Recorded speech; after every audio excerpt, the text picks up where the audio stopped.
It's how we get kids' attention in kindergarten. So I'm a writer, and a lot of people come up to me and they give me the advice, almost everyone, they say, well, you should write what you know. So I've started writing a series of erotic fan fiction based on Sabrina the Teenage Witch. We're going to start out with a poem tonight. A little bit of culture to brighten your brief evening. My penis is upset. He's miffed at how America refuses to acknowledge his existence, how he's kept in the dark and left as a topic of conversation for 8-year-old boys, surly sex ed teachers, and nothing more. He's angry at the society that both deifies and shuns him in a vain attempt to keep their 16-year-old daughters safe.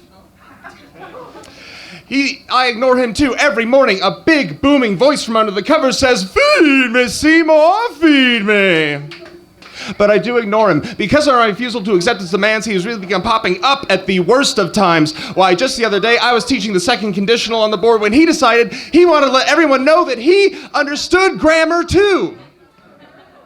But you know, I can't get angry at him. After all, his actions are justified, and besides, he's only human. That was by Robert Frost.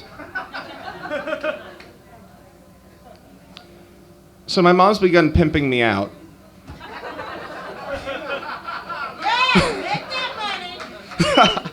Not that kind of pimping. I work for free. Oh. No, but my parents have this habit. They'll meet really attractive servers or waitresses or baristas. And they end up and about once every 2 months, I'll get a text message from them that said, "We found your future wife." And I know I'm from Utah, and this is a little like backwater, but it's always people out of town. I don't know what I'm supposed to do with this information, but the second I start to get upset, I take a hard look at my dating track record. My first girlfriend was the only normal one that I dated. She ended up becoming valedictorian. She was also the only one to dump me, so that's a little telling. After that was this lovely young girl who, about as sharp as a bag of wet mice, though. The first night I met her, actually, we were bringing her strawberry ice cream because she had just had a miscarriage. And something in my brain went, that right there, that is dating material.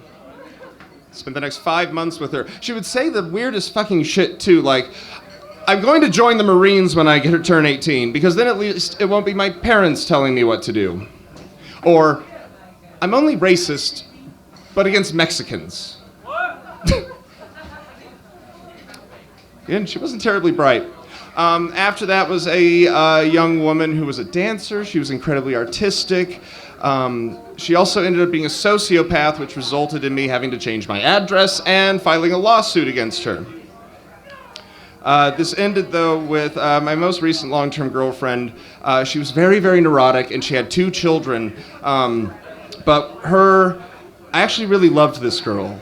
Like, it was hard, but it was such a satisfying relationship, just being that involved with someone.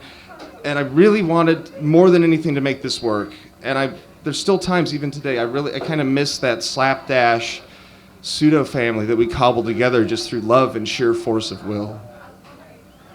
That wasn't a joke. I just kind of wanted to make you all feel really, really awkward.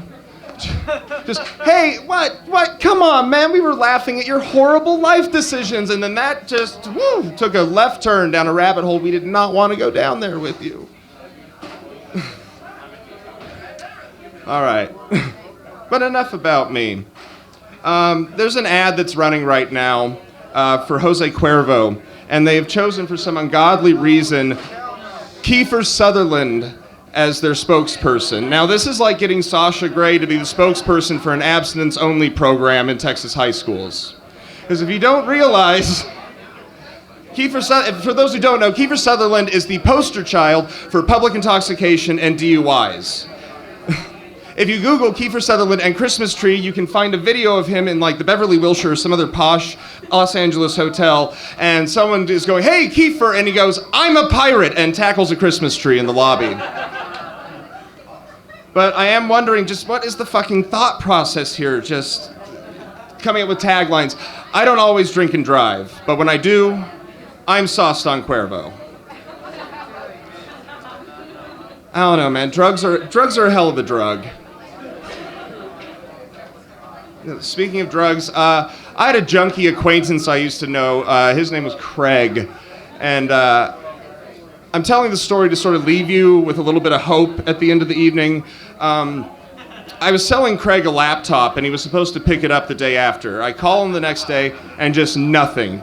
Call him the day after that, nothing. Finally, 2 entire weeks go by. It's amazing we have people talking right up in front. It's not like it's a rhetorical performance or something. Right there. Right. Oh, excellent. All right. Anyway, so finally, after 2 weeks, I finally get a text message from Craig's phone. And the text message says, hey, this isn't Craig. This is Adam, his roommate. Craig's in the hospital. So I'm thinking, okay, junkie. He's overdosed. He's in a coma. He's had his stomach pumped. I text back, oh no, what happened? And Adam responds, did he have to have his stomach pumped? Did he overdose? And Adam responds with, nah, man. Motherfucker set his dick on fire. He got so zonked out that he fell asleep naked with a lit cigarette, which is just a wonderful mental image I'm painting for you right now. And I'm sorry, I've fallen asleep with a cigarette in my mouth before, and the second that thing touches his, I am like Uma Thurman in Pulp Fiction, just sitting up straight. Whoa, god damn, I say, god damn. So do you know how fucking out of it you have to be to turn your pubic hair into kindling, have your penis become a little Vietnam monk protesting the order, just fuck this shit? He does kind of look like a little monk if you prop him up right. But the point of this story is this is not a sad story. You should walk away with this feeling hope, because when you go home tonight and you put your head on your pillow and all those bad thoughts, all those regrets, you think about all the people that have dumped you or left you, you think of all the people that did you wrong or the jobs you got fired from, lay your head and just remember and say to yourself, hey, I didn't set my genitals on fire today. All right, thank you.